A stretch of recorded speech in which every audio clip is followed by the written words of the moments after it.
Everyone tells you that business is freedom, but no one really warns you about the lawsuits, the fear of missing payroll, the employee meltdowns, and all the ups and downs and sleepless nights you have to go through during this journey. Now, after a decade plus of running my own local cleaning company, which does over $100,000 per month, pretty much on autopilot, I've collected 52 hard truths about business ownership that you gotta know before you get in the game. Let's get to it. Do what you're passionate about is actually terrible business advice. Find what works, don't reinvent the wheel, and you can find your passion elsewhere. Business school doesn't actually teach you how to run a business at all. It teaches you how to have an expensive corporate career. The phrase hire slow, fire fast is a lot more difficult when you actually have to fire someone. The urge to go bigger is very, very hard to shake. The goalposts always seem to move, and that's just kind of normal human nature. The common phrase you always hear is delegate what you don't like to do. The truth is this is way harder to do in practice because as a business owner, you have so many hats to wear and those hats change all the time. Meetings will take up a significant portion of your day.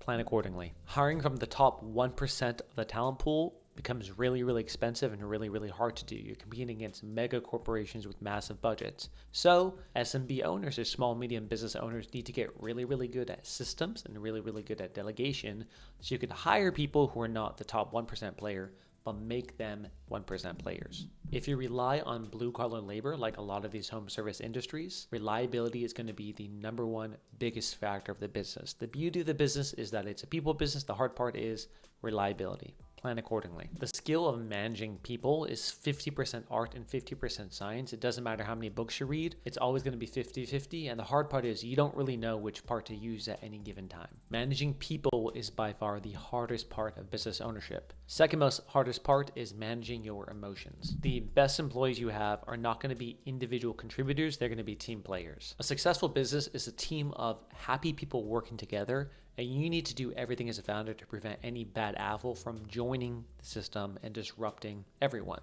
This is especially important in your early stages when you have a small business. People are imperfect, and the more you work in business, the more you manage this, the more you're going to understand that everyone has their own stuff they're dealing with, and some of that baggage is brought to work. At some point, a key employee will leave without notice. At some point, an employee will try to steal from you. At some point, a customer will definitely steal from you. At some point, a hijacker may try to hijack your website and you have a bunch of security alerts. At some point, a customer will threaten to sue you. The truth is they rarely actually follow through. At some point, you're going to have to let someone go who is good at their job, and this is the hardest part about business ownership. At some point, you're going to have to deal with all these issues multiple times in one day. At some point, many years down the road, these types of things will stop bothering you because you've been through so many repetitions of them. Providing jobs to grateful people is by far one of the most satisfying feelings in the world. Responsibility is a burden that most people and leaders don't really ever get used to. Building company culture when you're fully remote is really, really hard.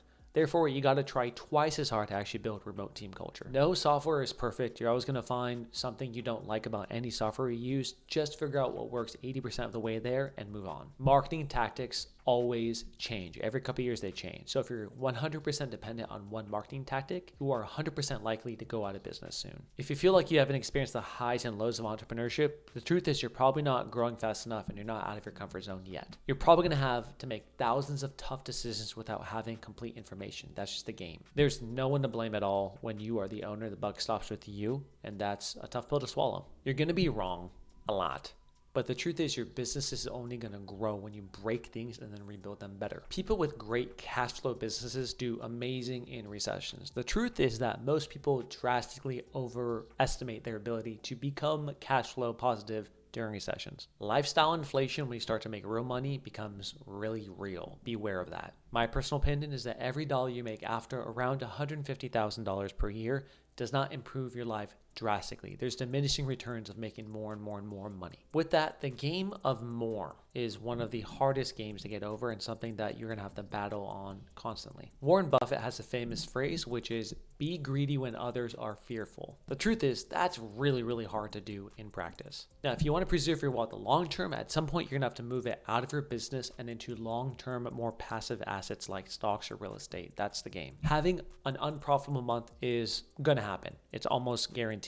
But having a string of unprofitable months in a row is where things start to get really wrong and you need to make rapid changes. Invest in a solid bookkeeper and a solid accountant and a solid tax accountant. Just don't skimp on this. Outsource it, get it done.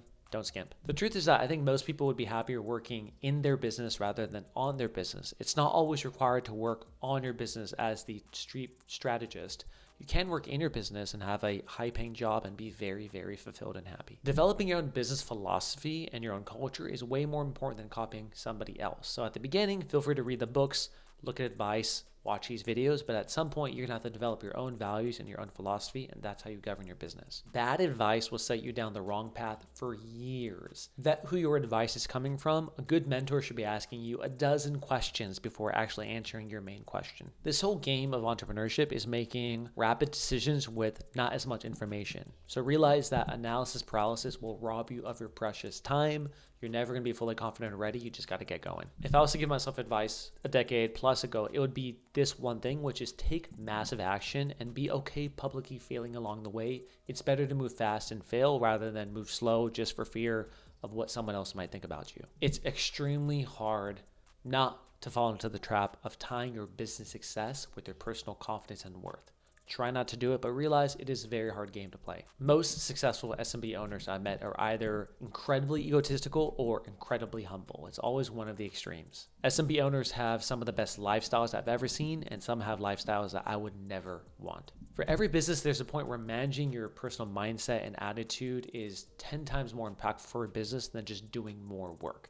At the beginning, doing more work is what is going to make your business grow, but over time, that starts to shift. You have to recognize when that shift starts happening. Simply owning a business builds immediate credibility with a lot of incredible people. It's probably the best networking hack I know. It's just owning a business and getting in a room with other business owners. Joining paid entrepreneur groups is actually the best way to level yourself up and make new friends along the way. So I would always recommend joining paid entrepreneur groups as mentorship, as guidance, community, everything. If you can fast track the path to success by simply copying someone who's done it, just do it. You could get your destination faster. You don't get bonus points for making things extra hard for yourself. SMB ownership is the least risky path to wealth and time freedom. These 52 truths about business took me years and years to learn and cost me hundreds of thousands of dollars in really, really painful mistakes, but they helped me get to my business to where it is today and also help fast track the path.